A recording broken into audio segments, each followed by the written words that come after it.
Alright guys, in this card we're going to talk about flipping sports cards. It is back in a big way. Big money is involved, and this could be a great return on your investment. Stay tuned.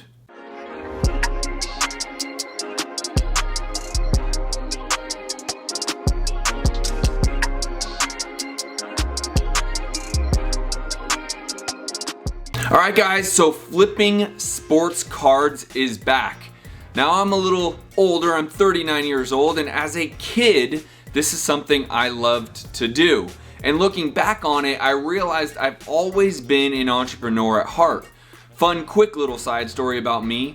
I would actually drag my mother into a sports card shop.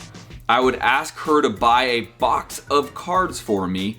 I would open the box of cards right there in front of the sports card owner, and I would flip the cards right then, right there, right back to the sports card shop, and I would walk away with cash in my pocket. Now, very similar to how I flip homes. I essentially borrowed money from my mother right then and right there, and I turned it over and got a return on my investment, gave my mother her money back, and I pocketed the rest so I could go ride my bike, buy sodas, ice creams, candies, and all the other junk a young kid would want. Now looking back on that, it probably started some of my deal junkie flipping mentality. I love getting deals done, I love flipping, and this all started way back when I was 6, 7, 8, 9, 10 years old, doing this in the space of sports cards. Baseball primarily, basketball and football were just coming around as bigger type of cards. Now as you can see behind me, I am still doing this as an adult. I have Mr. Bo Jackson here with a signed autograph, and I have the man, the myth, the legend, what I believe to be a one-of-one Michael Jordan signed autograph. Both of them have been rated, and they are both guaranteed to be authentic, and so there is a decent amount of value just in these right here. Now, why would this actually be coming to light again? Obviously, back in the early 90s, this was a big movement. There were big gatherings, sports card functions that they would be selling. I would go to them, they'd be selling sports cards. You know, hundreds of thousands of people would show up. But now, during coronavirus, this is an explosion of popularity, and values are rising at an incredible rate. Now, before I did this video, I wanted to make sure I had my information correct. And I've read on multiple different platforms, from Wall Street Journal to ESPN, and the experts are talking about increases of values upwards of thousands of a percent. Meaning, if you had a card that was worth $10 and you happened to be lucky enough, that card would be worth $10,000 if you were so lucky. Now, this is extreme, but even that said, the experts are talking about increases of values so fast and so quick. Flipping these cards have become a big popular strategy for people to do investing. Now, one name that I think most people, at least here on my channel, are gonna know is Gary Vee made this incredibly popular again a little while ago, going to all of these garage sales and finding cards and creating this popularity buzz about it. Social media has created the buzz again in a platform that, quite frankly, doing as much research as I did over the last 30 years, there really hasn't been a lot of buzz in the space. There are always going to be the nostalgic investors who are buying older cards that have value and have some nostalgia behind them. But recently, and especially during this coronavirus time, this has been one of the hottest topics. And quite honestly, this is something that you and I can do as a hobby and create a pretty good return on our investment. Now, why is this back and what's changing? Well, first of all, let's talk about the card makers. They're actually making some scarcity to this, meaning they are saying that they have a limited card production. I don't know how to prove that or not prove that, quite honestly, but they are at least saying that there's a limited amount of these boxes that are going to come out each and every year, which means there's a little limited amount of production. Each card are numbered, and then they're creating specialty cards that have a lower number, extremely low, that can create mass and high value, which is why you would be buying boxes of cards to see if you could get that golden nugget. I did some research about several high valued cars here in the recent history, and it was a Mike Trout card, I believe, that I read. They made a one-of-one Mike Trout rookie card that sold for $1.9 million. Now, to me, that is insane. I can't even fathom one sports card having a value of that high. But if you do some of your own research, you will see some of these cards and the values are getting big bucks, which quite honestly, I thought was reserved for like specialty cars. There's a huge space in specialty cars, but apparently sports cards are actually creating huge value. Now, why is this also getting big traction is because the super wealthy are getting involved. So since the super wealthy are getting involved, and that really doesn't mean just people who do really well, they're talking about people that have net worths of 500 million, billions of dollars, are jumping into this game to make these investments. Now that's different than flipping these cards, which is what this training is about. But because of the popularity of it and because the ROI is so good, you have big money jumping in at an all-time high. Now, why is that? Well, partly because it is an art form for sure. As you can see, it's literally hanging on my walls. Some of it is nostalgia, and the individuals like myself or even my parents' my parents' age are investing in, you know, sports cards or memorabilia that bring back that feeling of their childhood, that player that they remember watching. So there is part art, part nostalgia, and then quite honestly, part portfolio that can make this an incredible long-term investment. Now, because it's getting so popular, I was doing some research about, is there a bubble potentially happening here?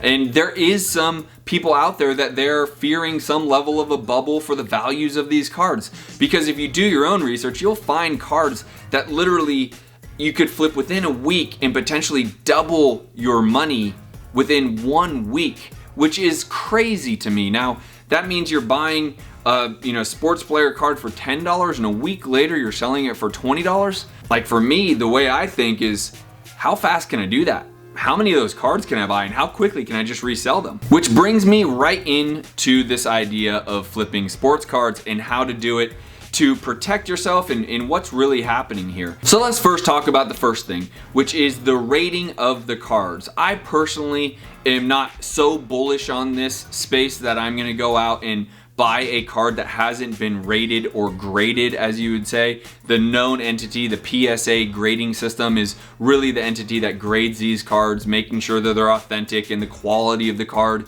is good. And obviously you want, 9 to 10 is the very best of the best. 10 is absolutely mint, no imperfections. And so that is the grade of card that you'd want to be investing in. And this is why people are actually buying it from the box, taking the card straight from the package into a very solid, hard protector case, and then reselling it and making sure it gets graded through PSA. As a matter of fact, if you actually go on to YouTube, you will find people that do this live on YouTube and on other social media platforms where they will actually auction off their cards as they're opening them live from a box that they show you that they are opening. I mean, it is getting crazy, very exciting, and I'm very much into it. Now, if you like this video, if you like all my videos, make sure you're smashing the like button, make sure you smash that subscribe button, because I will continue to bring you all things real estate, business, and entrepreneurship. Now, as I told you about my childhood, I created a small little business out of this as I was young, and you and I, even as adults, as a side hustle, I would actually really encourage it. This is actually really fun. Now, some things to be aware of. First and foremost, when people talk about flipping, they always talk about gross numbers. I don't care if you're talking about real estate investing or, sports card flipping. That is great, but it's not the true story. What they don't cover, what most people won't talk about, is cost of sale.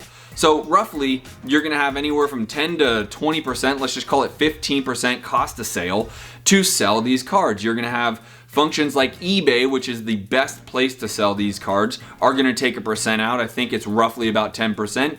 You're gonna have PayPal, which is usually how most people are sending in the money, that are gonna take a percentage off. But again, you can make an adjustment as you see fit, but you need to adjust for the cost of sale of that card. And I would be safely telling you to put it anywhere from 10 to 20%. I'm gonna land directly in the middle there at 15%. of cost of sale. So if you bought a card last week for $10 and you're reselling it this week for $20, then take 15% of cost of sale of that card, which will be $3, and you're actually going to be netting $17 in your pocket. You're going to recoup the cost of the card you bought for $10, so you put $7 in your pocket.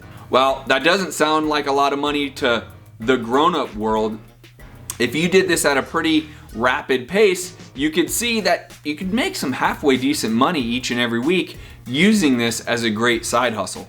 Now, let me be very clear, just like real estate, flipping cards is different than holding cards for a portfolio or for a longer term investment. A lot of the bigger money that is coming in, they are actually using it for longer term. However, the individuals in this space, like myself, Gary V, and those of you watching this video, you are probably likely looking at it part portfolio, but also a fun part-time hustle that you can do to make some extra cash on the side. And when I say extra cash, I used one example from a small card. You can absolutely open a box of cards and you find a golden nugget card that might be worth $100, $1,000, $10,000 or more. And when you get those cards, obviously that's a substantial amount of income to come from selling that card, which is why you can get pretty caught up in this. So I would advise you to be cautious. One quick way to know what players are actually going to create value in their cards would be to follow channels on YouTube about sports, whether it's Fox Sports or ESPN, and go and look for people who are being featured in a lot of thumbnails or being featured in a lot of those videos on ESPN or Fox Sports or other news channels, sporting news channels, because you will see if they are mentioned a lot on those sporting news channels, there's going to be a high popularity of these individuals, which will drive increase in values for their cards. Again, whether you like the individuals or not, set that aside. You are going to find a popularity, and because of that popularity, you're going to find an increase of value. To repeat that again, I would be going to YouTube. I would go and follow ESPN, Fox Sports, and others. I would be looking for who is being featured on their highlights, who have had big games, who is, being mentioned several times in their thumbnails along all of the videos. And if you can find a player that is getting big traction, the big names, obviously some of the biggest like LeBron James was featured heavily during the playoffs. His card value continued to increase during that stretch. And so when you can see that every day that one player is continuing to be mentioned every day or every week, that player likely is going to be a good card to invest in to flip, as it'll gain traction and you'll be able to increase value. Now here's a cautionary tale. Don't do it 100% on what I just recommended as far as YouTube. I know that sounds counter to what I just said, but also I would tend to like the players you're making investments in, because if you're going to buy cards on one-off basis and not buy in bulk, you might get stuck with some cards. And I would hate to get stuck with a bunch of cards that you don't know the players, you don't know who they are, at any level of what team they're on or any of it. I would really be investing in people that you like Michael Jordan, Bo Jackson. Card flipping is a phenomenon right now. It is very cool. There is an absolute greater return on money. If you do enjoy sports, then this could be a great side hustle for you. In fact, before even shooting this video, I called a buddy of mine and we talked a little bit about how we can make this more of a business for ourselves. And that's the intrigue I have. Hopefully you guys like this. Flipping sports cards is incredible. I would be safe. I would make sure you're not investing heavily. I'd make sure you're doing it right. eBay is an incredible platform for you to find values of cards. Very quickly, you can go onto eBay and go to their auction site and see what cards are selling for. So when you are buying these cards or making the investment into an actual player, you're making it into the right player, the right card choice. And if you're buying in bulk, you can very quickly go to eBay and see what that single card sold for, and you can create the value and potentially put it right back onto eBay and sell it yourself. This is a very cool side hustle. Hopefully this guys helps you. Smash the like button, hit the subscribe button. I'll talk to you guys on the next video. Peace.